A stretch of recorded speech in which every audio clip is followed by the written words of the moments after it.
is the very first Overwatch Grand Finals in Brooklyn. 20,000 seats sold out. This is my first time at something like this, so I'm here taking it all in.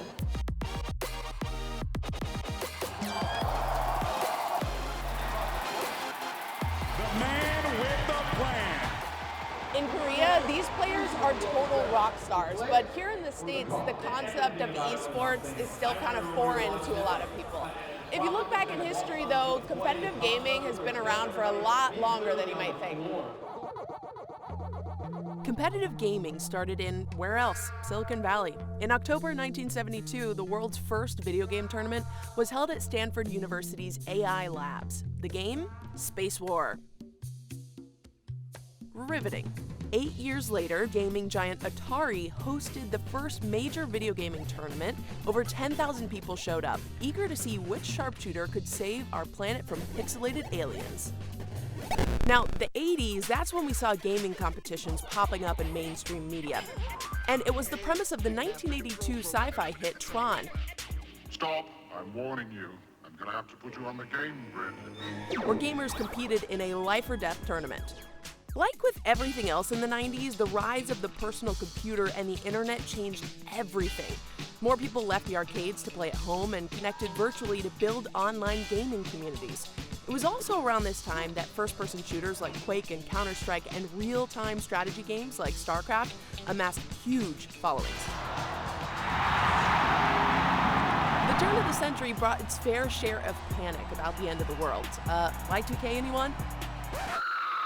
So the world obviously didn't end, and that's a great thing because the 2000s kicked off an exciting new era of competitive video gaming, thanks to improved graphics and the rise of giant esports organizations like Intel Extreme Masters and Major League Gaming. Almost a decade later came the launch of Twitch TV, a literal game changer. For the first time, gamers could live stream their gameplay, becoming the entertainment. Viewers chat with each other and their favorite gamers while they watch or play. This idea of an interactive experience was an instant hit, and a massive gaming community formed around it. Games like League of Legends, Fortnite, Dota 2, and Overwatch showcased complex strategies, pulling in millions of new gamers with each new release. 3, 2, 1. Capture the objective. Today, gaming revenue tops money made in both the movie and music industries, and major businesses are paying attention. The next big Olympic superstar may not come from gymnastics, swimming, or track. The International Olympic Committee says it's exploring the possibility of esports in future games. And why not? The audiences are huge, the stakes are high, and the emotions are too real. Esports are here to stay. Oh, it's crazy. People are absolutely going off. Like, I didn't expect it to be this wild. The energy in here is just nuts. I mean, you can literally feel it vibrating. And this is the very first season of the Overwatch League. So how do you go about generating this level of intensity in such a short amount of time? It's all about the teams and the cities that rally around them.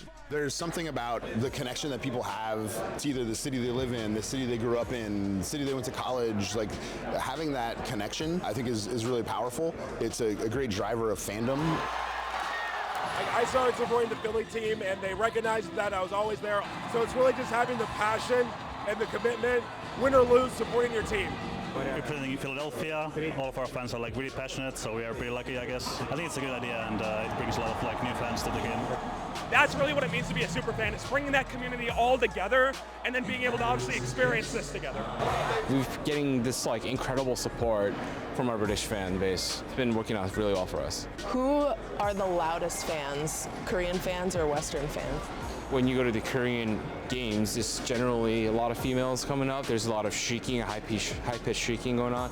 But here, there still is some shrieking, but it's a lot of, you know, bro yelling. What do you call that? Just a lot of low-pitched yelling. Like a deep belly rumble? Yes, yeah. Okay. So there's like a difference in tone, but I think both fan bases are very loud.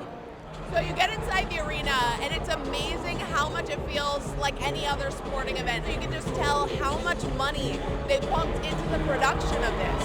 And with that kind of attention comes high-profile investors. Our boy Lawrence has the numbers. Esports is legitimately all the rage right now, drawing in tons of gamers, but also some huge investors. There's movie stars, music moguls, and sports legends, and I mean, can you blame them? Revenue's closing in on $1 billion this year. That's with a B. That's nearly twice as much as esports made 2 years ago. You got J-Lo taking some bets. You already know A-Rod's there with her on this company called NRG Sports. It's the one Shaq backed in March of 2016.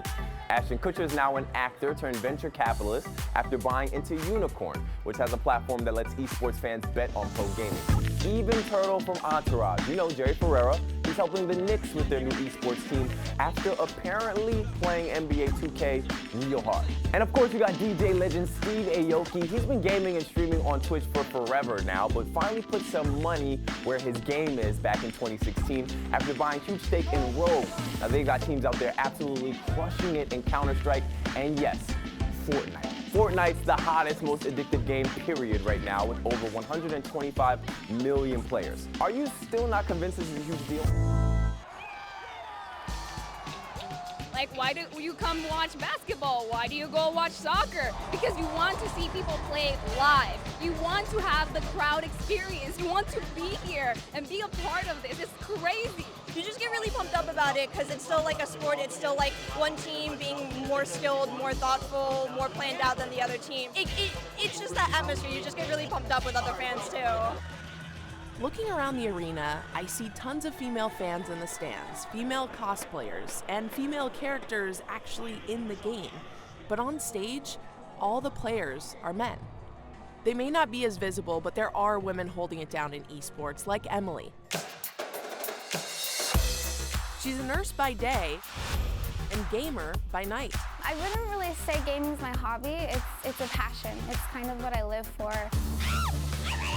Behind the screen, she goes by her gamer ID, EMMALEET. She leads an all-women's Counter-Strike team. And like any other sport, it takes practice. I'm pushing banana. We're talking 6-hour training sessions, 6 days a week. I used to play volleyball, soccer, dance, and you know, soccer is great and all, but just with gaming, the feeling of where it's all onto you to win a round, you're face to face with your enemy, and the look on their face when you beat them, or you know, sportsmanship where you shake their hands afterwards. That was just a feeling that I never got from playing a traditional sport. Her squad just wants to win, and in the process, settle the score on gender diversity in esports. When I first started playing almost 14 years ago, I was playing with all the guys, and I was kind of showing that I could compete with all of them. And now we're seeing a lot more women that are playing. We kind of have a little bit of intimidation factor because guys don't want to lose against girls in a video game, so we kind of make them nervous when they're playing against us. But before female gamers reach a level like hers, toxicity in the community can sometimes push women away. The Overwatch League commissioner says this is something his team is working on in the months ahead. As an industry, we need to do better to make sure that our games, not just our esports leagues, but our games, are welcoming, inclusive places where everybody feels safe to compete. With the trainers of the NBA 76ers by their side, EMMALEET's team DIGNITAS claims the title of #1 women's team worldwide. We had all the resources that the NBA players had, and I think that really prepped us, and that's what really helped us get the win, is the hard preparation with the Sixers and just being treated like regular athletes too. These competitors remain confident that playing video games is their destiny. There's always been female fans of gaming, but now we want women to be more competitors. And teams like my team were really role models and pioneers in this, and showing that you can not only be a fan, but you can compete. So I'm having a lot of fun. Just so much happening at the same time, and I'm having a hard time following it. But thanks to Golden Boy and Malik Forte, I'm learning it's more about the characters than anything else. What makes Overwatch so awesome is the universe. It's the world. What Blizzard created were characters that were relatable to all walks of life, that are fun, colorful. It's not a gritty, realistic war shooter, right? Like, it's a fun game where a giant monkey can go up against a hamster in a metal ball, right? Like that's silly, but like it's fun. And then the thing that I think attracted players to it was that there were it's a team game, game, but there's like these moments where you get some incredible skillful plays that can be, done by some of these players. It's honestly like awesome. I feel like in this game, every role makes sense. So it's easy to watch because you understand like, oh, the big character is supposed to be the guy who's like helping block all the damage that's coming in, and the person in the back is just healing everybody. And it's a super accessible game to play. Like, it's not hard to just jump in because you're jumping in with other people. It's very teamwork driven. So yeah, I think that was what makes the game pretty popular. The players on this stage are literally at the top of their game, $1 million on the line. This is a level of success that might seem impossible to a young, aspiring gamer that's just starting out. But there's this 25-year-old entrepreneur out there who's trying to help younger kids get the skills they need to get on this stage. So, I guess this may be a dumb question, but are you competitive? Oh, yeah. I'm taking it pretty easy right now. You do not have the traditional venture capitalist resume. How did you do it all? A lot of it, I would say, I would chalk it up to just hustle. Yeah, it was like, look, I want to be able to take care of my family. I want to be able to take care of myself. For me, one of the things that I always think back when I was a kid, it was like, I never wanted to be like wasted potential. So I would look at some of the guys in my neighborhood who had all of these legendary backgrounds from like, oh, this guy was an amazing basketball player, #1 in the state, but started selling drugs in high school. And so now he's like living with his mom. So those stories of like what ifs really fueled me, like don't become that. And so building wealth and by any means possible really was like the key metric for success.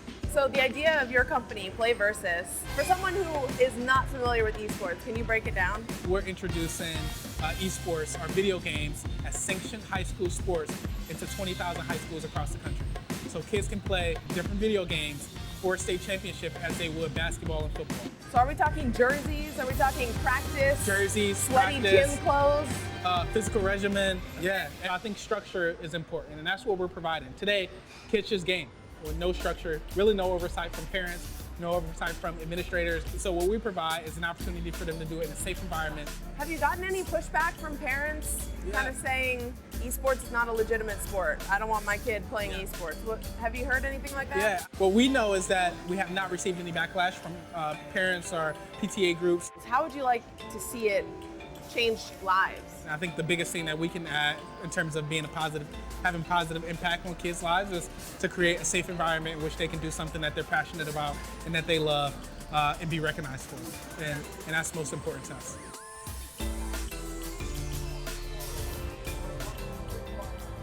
Look, I'll be honest. I love playing video games, but I've never quite understood the appeal of watching other people play.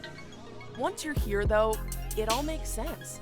It's got all the energy and excitement of my alma mater's football stadium and then some. Only this is way more accessible for people who never felt at home in traditional sports arenas. And that's something nerds like me can totally relate to.